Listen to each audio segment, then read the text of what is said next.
Welcome to the Someone Somewhere podcast. It's Wednesday, June 13th, and I'm your host, Nicole. This is episode 17. This episode is brought to you by my Fertility Awareness Action Plan sessions.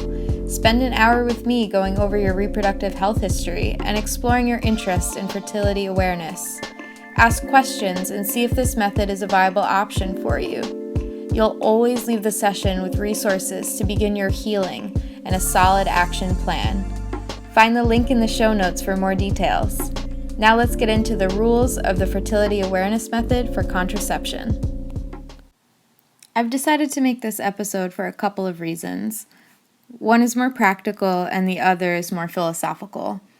The practical reason is that I've spent previous episodes talking about fertility awareness from a number of different angles.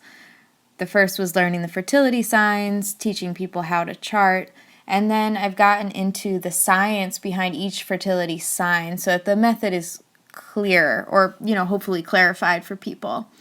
But I keep getting the question, so how do you do it? Or something along the lines of, I need to know how you do it so I don't get pregnant. So I'm making this episode to talk about that in the form of rules that you can abide by that are clear and easy to understand once you've gotten familiar with charting, once you've gotten familiar with the fertility signs. The philosophical reason is because I pretty consistently now have menstruators that come to me to talk about FAM from a point of fear. That fear might be originated in not knowing what's going on with their body. That fear might be from the dreaded late period. That fear could be from past trauma or from medical misogyny or a bad experience at a doctor. That fear could be distrust from past partnerships and disregard of consent. That fear might be from unknowingly contracting an STI. That fear might be the fear that we're socialized with since we're very small, that we can get pregnant at any time. That fear is rooted in not understanding and being the masters of our own bodies, not by any fault of ours, but from a fundamental disassociation that our society has created between ourselves and our bodies. And we might be a puzzle, but after a while, we aren't that hard to figure out. And as someone who's practiced this for 35 cycles, I really want to let others know that learning about this method can only deepen your relationship with yourself.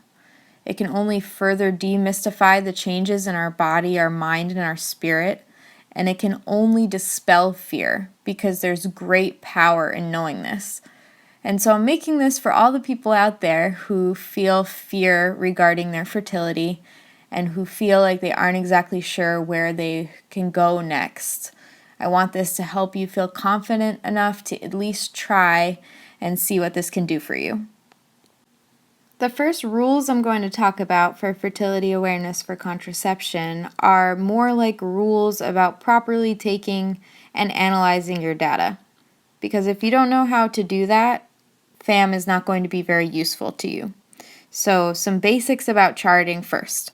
My first suggestion is to move slowly from where you are now to where FAM can bring you, especially if you're coming off of a reproductive health issue or recent birth control.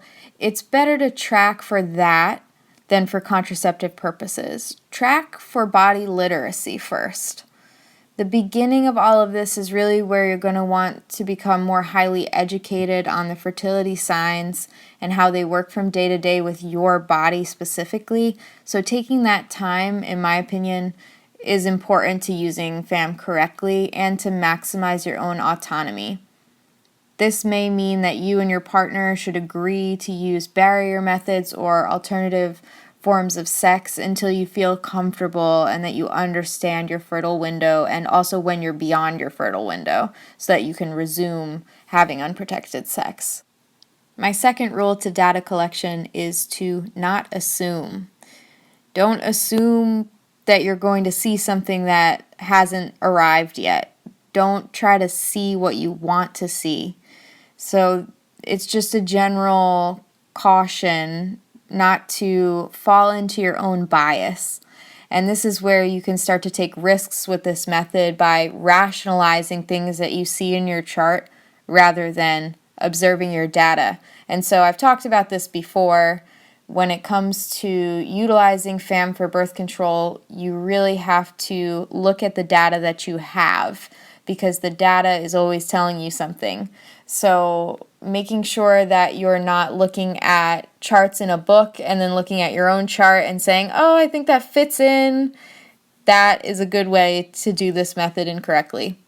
You definitely have to not assume or not make judgments on your data. Rather, wait and look at your data, start to understand your data, and your data, as it mounts up from month to month, will become clearer to you as you spend the time to understand it.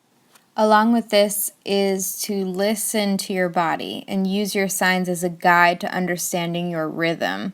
So not just listening to the 3 main fertility signs, but also starting to understand your mood that day, or how you felt like eating, what your cravings were. These types of secondary signs can be very helpful for you and also your partner to understand when you're going through what you're going through, and also that you're in motion and that you're not going to be like that forever, because you might feel great one day and then a few days later you feel a lot slower and more tired. And so acknowledging that change can be very important to reorganizing your life. So I would definitely suggest listening to your body and then comparing that with your fertility signs and saying, oh wow, there might be a legitimate hormonal connection here.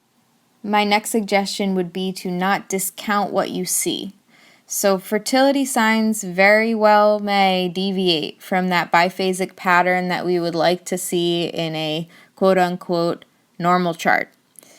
But the signs that you observe mean something for your reproductive or overall health. So don't discount cervical fluid if you observe cervical fluid, for instance, in the post-ovulatory phase, where the method says, hey, you're supposed to be generally dry in the post-ovulatory phase. But if you observe fluid then, you should definitely mark it down. Don't discount if you feel a lack of fluid during the fertile window. That means something else. Don't discount if you don't see a temperature rise. Your data can be interpreted, and sometimes it's less about the act of ovulation and more about, what is this trying to tell me about my overall health? So the pattern is a guide, but your charts will improve toward that pattern as your health improves. But everyone is different. So I definitely want you to focus on observing, writing down what you see and writing down how you feel. And then going back and looking at that over a pattern of time will actually really be what's giving you that insight that you're looking for. This method is best when you utilize all of your biomarkers and even your secondary fertility signs. So putting everything together to create your own personal, unique body literacy kit, I think, is where this method succeeds the most, because you're not just demystifying when you ovulate, though you are. You're demystifying a lot of different things that could be going on with your body through the chart. And so as you sort of deepen your understanding of the signs that you observe, especially when you observe them over and over again from month to month, you're getting a really intimate view into yourself. And this is something that the medical establishment doesn't understand about the reproductive system. They sort of take the reproductive system and suspend it out of the body and consider it its own thing. It's very disturbing in that way.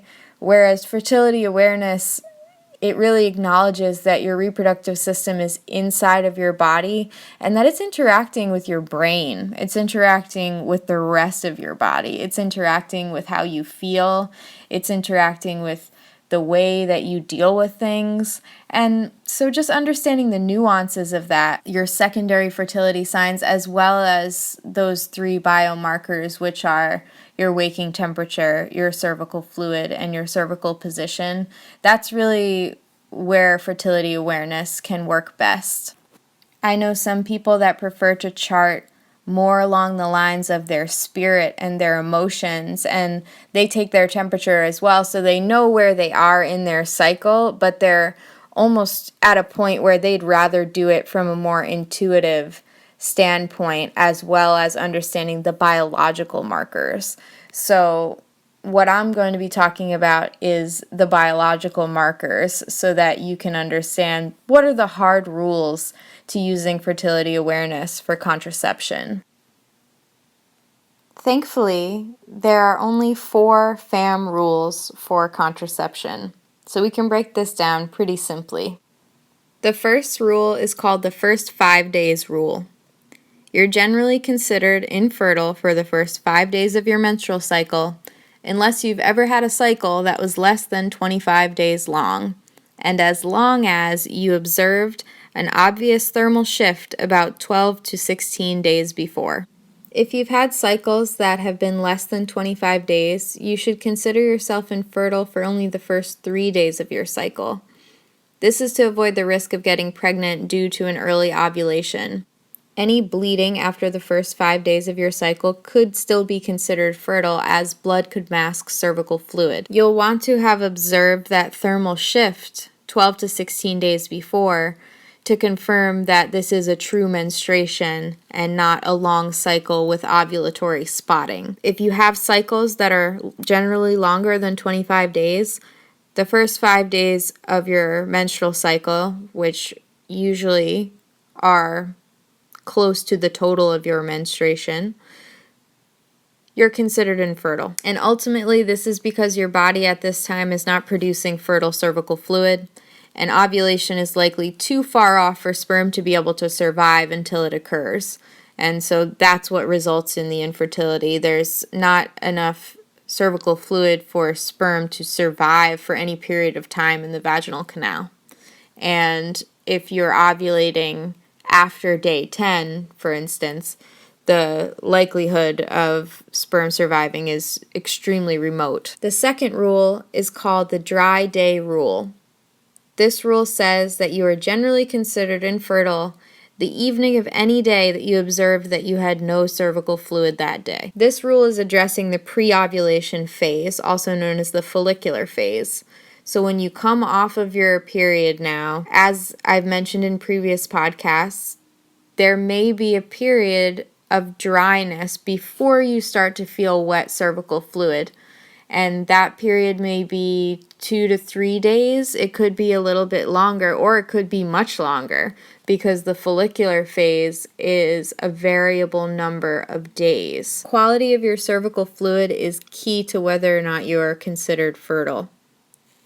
The simplest way of putting this is that without cervical fluid, the vagina is very acidic with a low pH, and it also has a type of dry fluid in it that is made up of white blood cells. And so basically there's not a whole lot that the sperm are going to be able to do to get out of this situation, especially because even if they did magically swim up to the cervix, your body has a wonderful thing called a mucus plug that is still in place at the time that you are considered dry. And so because of all of this, it also makes fertility very low at this time. So because sperm cannot survive in this dry vaginal environment, and the lack of cervical fluid indicates that estrogen levels are too low for ovulation to be occurring, you can consider these days safe for unprotected sex. However, the next day after a dry day is considered potentially fertile, especially if there's residual semen that could be masking your cervical fluid. So what this means is that you are safe the evening of every dry day coming off of your period. For me personally, these days are usually days 6 to day 9 or 10, is usually when I'll start to observe that change from a dry vagina to more of a wet sensation, starting usually with stickiness and creaminess and then moving into a wetter fluid as I approach ovulation. The point here in regards to cervical fluid charting is that everyone is different, and what you're going to be looking for is what your particular pattern is. If you have these shorter cycles, you likely don't have this basic infertile pattern, which would be these couple of dry days before wet days. It's more likely that your ovulation's occurring, before day 14. So your whole pre-ovulation is sort of pushed forward and is like almost abutting the end of your menstruation. And so that might make things more difficult in terms of cervical fluid charting, and especially trying to observe the dry day rule.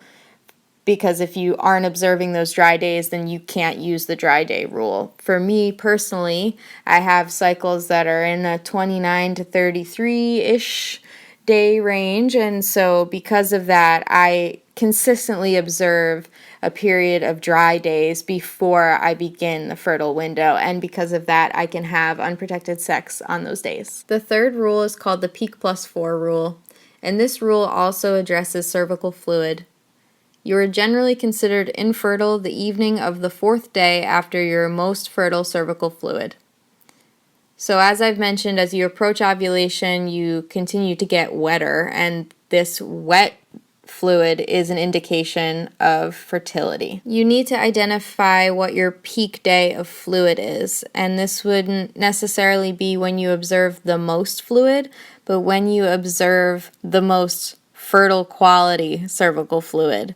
So those would be fluids that are wetter, that make more of a wet stain in your underwear, fluids that are stretchy in your hands that you could pick up and actually observe stretching between your fingers. These are the types of fluids that would be most conducive to sperm survival. And they also indicate that you have a high amount of estrogen, which falls right in line with the ovulation process.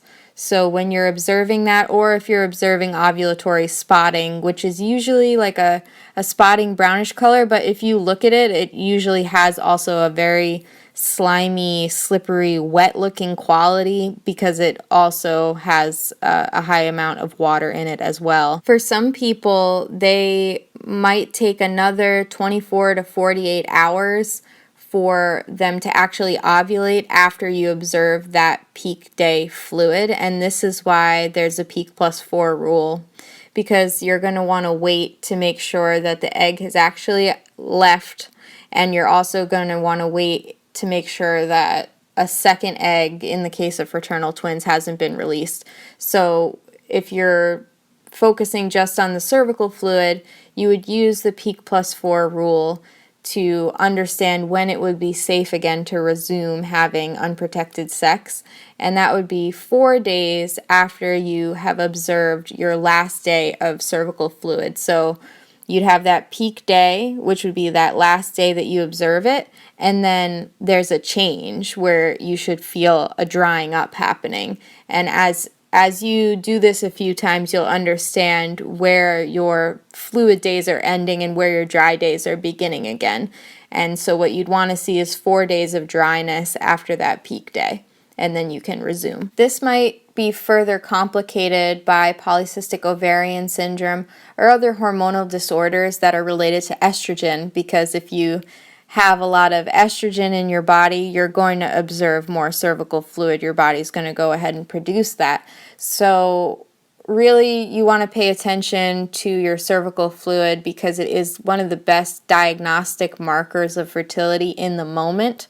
But if you're dealing with a reproductive health issue or hormonal issue, you also want to use your basal body temperature as that really good cross-reference to understand, is this cervical fluid matching up with the temperature shift? Because if it is, you'll know that that's that window of ovulation. This brings me to the fourth and final rule, which is called the thermal shift rule, also known as the temp plus 3 rule. This is the rule about basal body temperature, and it's very consistent.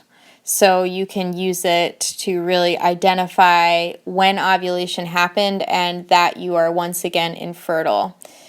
This rule says you are generally considered infertile the evening of the third day after you observe a basal body temperature shift. So as you observe your peak day, you'll want to see 3 temperatures that are at least 3/10 above the 6 temperatures before them.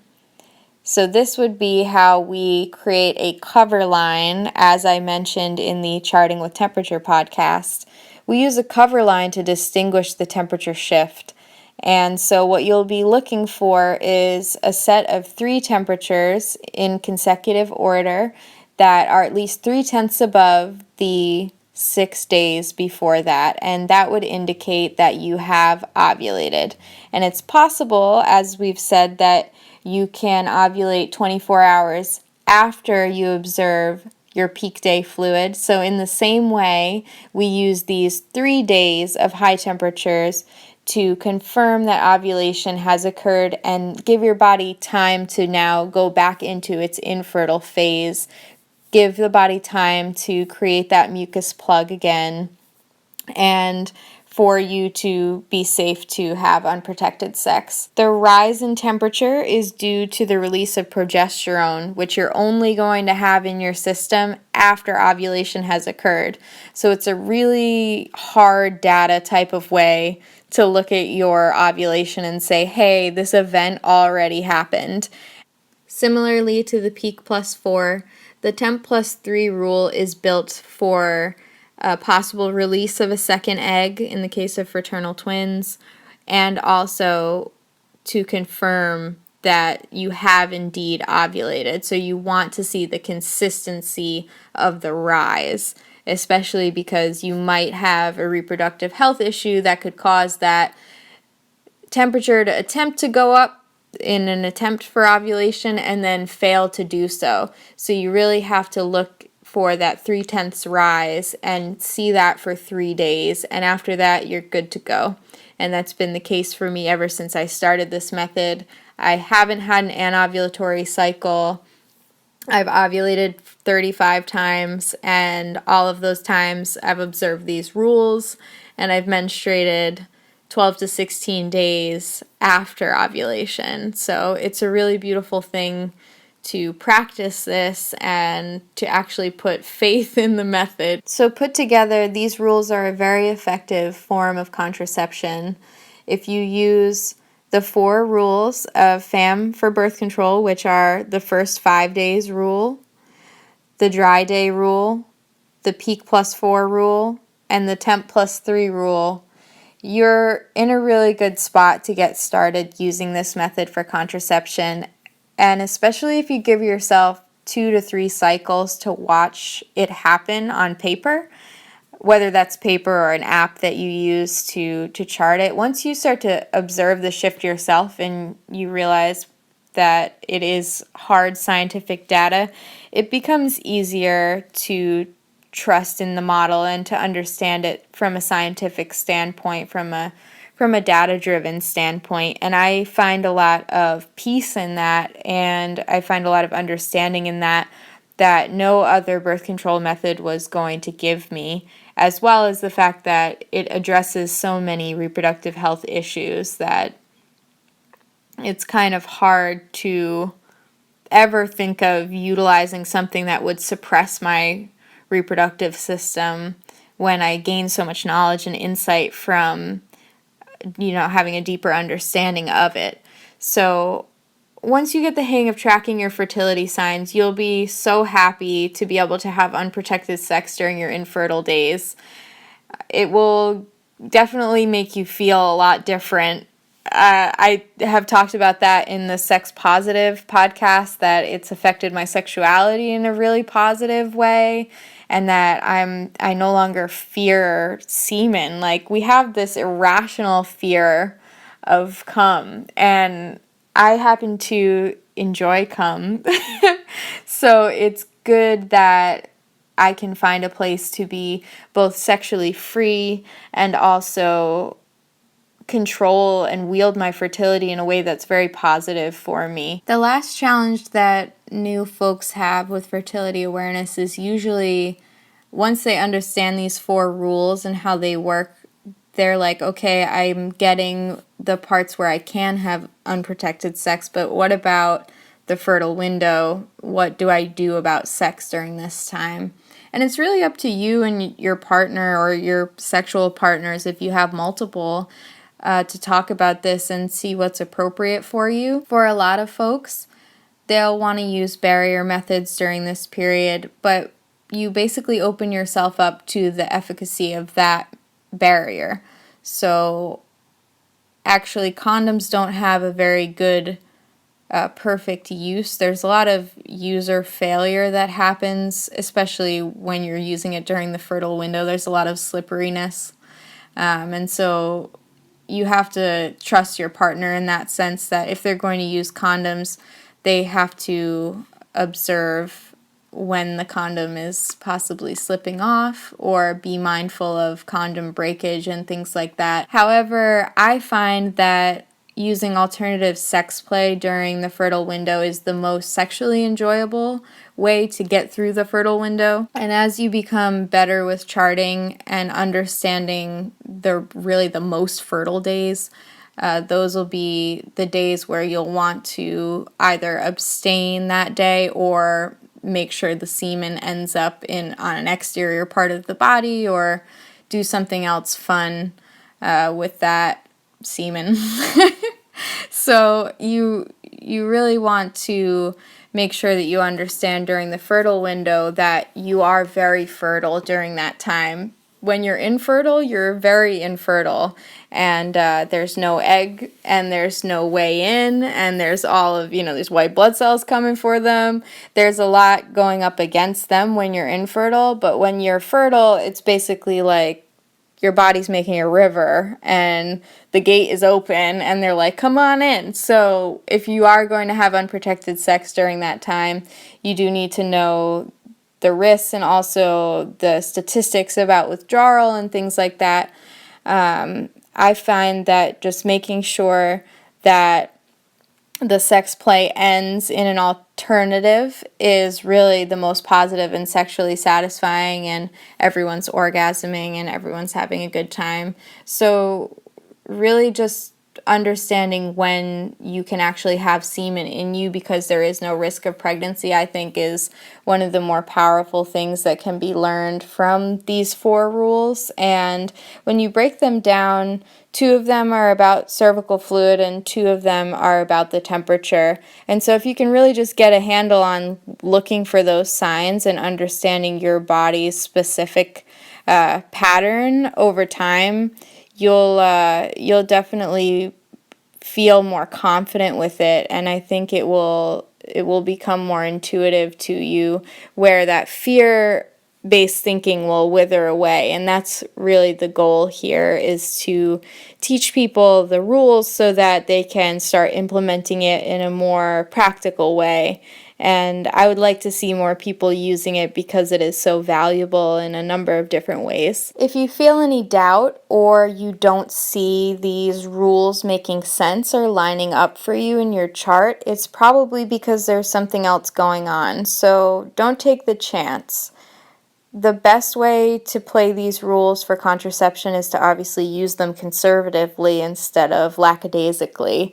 So following them strictly will help you make sure that you don't make any mistakes and don't take any chances that you aren't comfortable taking, because the whole goal is for you to make the choice and for you and your partner or partners to make choices together.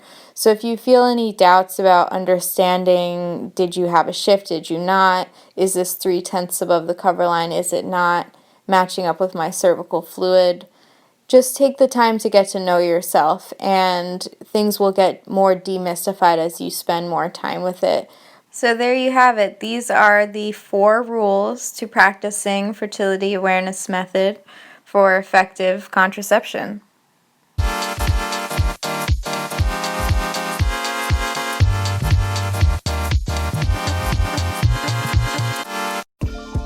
Thanks for listening. If you like the show, please share it with someone who's interested in FAM. Please subscribe and rate me on Apple Podcasts so that more folks can find the show. This episode was brought to you by my Fertility Awareness Action Plan sessions. To learn more, visit the show notes. This concludes episode 17 of the Someone Somewhere podcast. Chart and live beyond fear.